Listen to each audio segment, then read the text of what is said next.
Anyway, let's go to GBD's national reporter, Charlie Peters, with the latest before we go to my panel. So, Charlie, what is the latest, please, with this ongoing situation in the Middle East? Well, Patrick, here's some breaking news to start. We're hearing from US Central Command that 6 US service personnel have now died since the start of their operation against Iran on Saturday morning. That news just coming into us from the United States, that they have now lost 6 service members. 2 members, they say, of the US Armed Forces who were previously unaccounted for in a facility that was struck in the initial attacks on the US areas on Saturday morning. We know that at least 3 US service members were killed in a strike on a base in Kuwait over the weekend, but we're now hearing that 2 more US service personnel have been confirmed killed following the start of that operation on Saturday. We have also just been hearing from Marco Rubio, the US Secretary of State, with an update on the American operations in Iran. Doing more of the explaining, Patrick, we've heard from some US leaders on why they chose to launch this operation. He's saying that this was the last best opportunity to do so, that Iran was developing immunity with hundreds of ballistic missiles being developed every month and thousands of Shahed attack drones, Shahed being Persian for martyr, those one-way attack drones that have menaced so many Arab nations and also now British air bases in Cyprus as well. He said, Marco Rubio, that if this continued, they would be immune from attack as they developed their nuclear capabilities. They would have crossed the line of immunity. He said that the US had to strike now because they knew there was an Israeli action coming and that would lead to an Iranian action and we would suffer higher casualties, so we had to act. And just as I leave you now, Patrick, the latest we're hearing from the region is that Israel has issued urgent evacuation warnings to residents of Tehran and also several towns in Lebanon as the IDF continues its airstrike campaign throughout the region, including for Tehran residents near the state broadcaster's headquarters. Finally, Marco Rubio just saying this now to reporters in Capitol Hill, that amid the Strait of Hormuz being threatened to be shut by the IRGC and the concerns that brings about rising oil prices, especially with those drone strikes on Saudi oil fields this morning, he said that the US will take action to mitigate oil price spikes for Americans. He hasn't gone into detail as to what action that would be. And all in the meantime, Patrick, when it comes to British involvement, Sir Keir Starmer still says that he is permitting the US to engage in defensive operations from British air bases. Now, does that mean that a lawyer is sitting down and assessing every single airplane that takes off from RAF Fairford or Diego Garcia to check if what they are striking counts as defensive? Clearly, lots of legal wrangling going on in the background. I am now joined by the former Conservative MP and most distinguished lawyer, Sir Bill Cash. Bill, thank you for coming in. Yes. You were a Shadow Attorney General. Right. And the Shadow Attorney General today has come out very clearly to say that this is in line with international law. I wonder if you could explain that a bit. Well, it really is. I mean, for example, under the United Nations Charter, people have an inherent right to defend themselves. That's number one. Number two, not only do they have an inherent right, but it also applies to your allies as well. And it's perfectly clear that for an accumulated period of time, Iran has been attacking other countries, either by proxy or alternatively by direct action. And therefore, the whole of the stability, not only of the Middle East, but of other parts of the world, have been destabilised by what they've been doing. So on any rational basis, as David Wilson, the current Shadow Attorney General, says, the fact is that you have an inherent right, and it's also to defend yourself and your allies.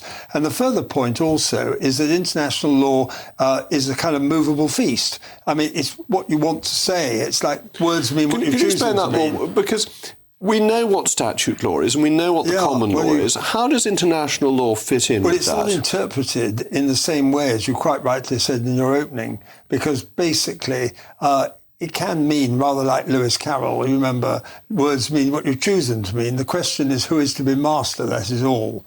And I think that what's been going on recently is an illustration of the problem of trying to interpret something which has got no ultimate interpretation. And I think that the current situation in Iran has created a completely unstable situation. Action was needed for all the reasons that you put forward and David Wilson has as well, which I happen to agree with very strongly. International law doesn't have an ultimate jurisdiction. So we had to take some action. And it wasn't just, in my opinion, a matter of whether or not you're sitting on the fence. It's the chopping and changing, which I find so offensive, because nobody could seriously have doubted what was going to be happening in the immediate future.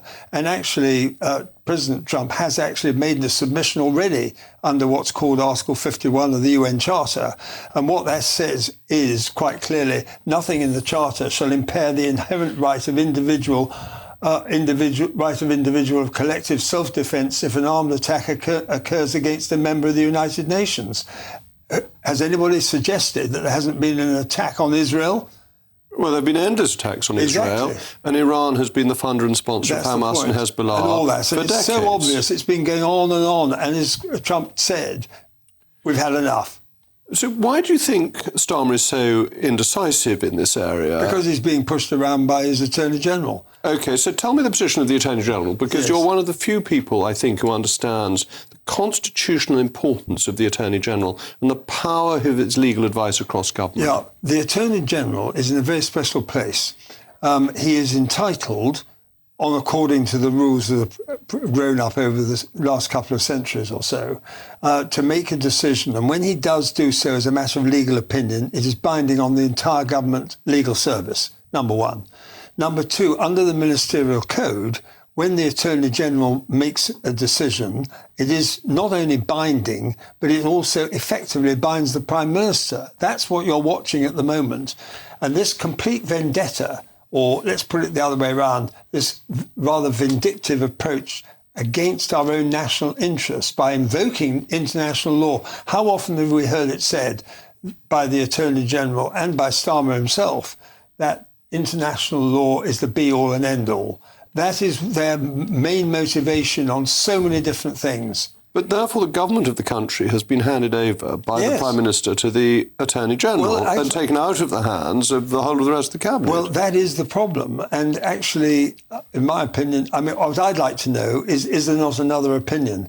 The opinion that was given today in a summary, not dissimilar to the one they did over Iraq when Peter Goldsmith was the Attorney General all those years ago. Well, I was going to come to that because Peter Goldsmith was appointed in replacement of John Morris. Yes. Actually, a cousin of mine, as it happens, but that's not very relevant. Yeah. Because John Morris had said that Iraq wasn't legal, and the Prime Minister changed attorney to get one who would give him the answer that he wanted. So Blair, for all his many faults, at least was willing to lead the country. Well, that is a very interesting point, and I can only say that I completely get what you're saying. But the important point for me is this, that the Attorney General has got a complete fixation about international law. They've changed the ministerial conduct rules to invoke international law. Did you know, for example, in Germany, international law takes precedence over domestic law? Here in the United Kingdom, that is simply not the case. True. And therefore, there is no need to give priority to international law in the way they're doing it. It's shocking. But if you're the Attorney General, don't you want to tell everybody that international law takes priority? Because who judges international law in the UK? Well, the Attorney General. Exactly. So it's an incredibly effective way of giving political power to you, not just over Iran, but over a whole swathe of government policy issues. Correct, absolutely.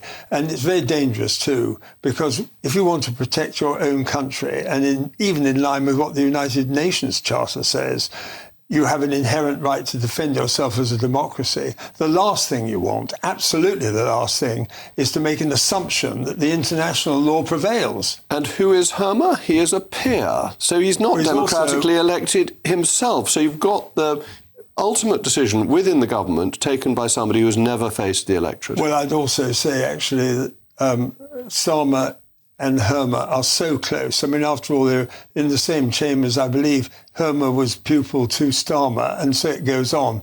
I mean, the relationship is very close, but it's the conviction that both of them have that international law prevails over everything else, and it's just not right. And I think rather than saying that they're sitting on the fence, it's the chopping and changing.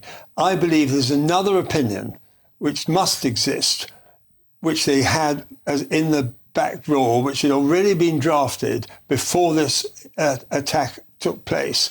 And I believe that actually that ought to be produced and put in the Library of the House of Commons as an absolute necessity. Because I think this present one overlaps it, and I also think is probably inconsistent with the first opinion. Bill, thank you very much indeed.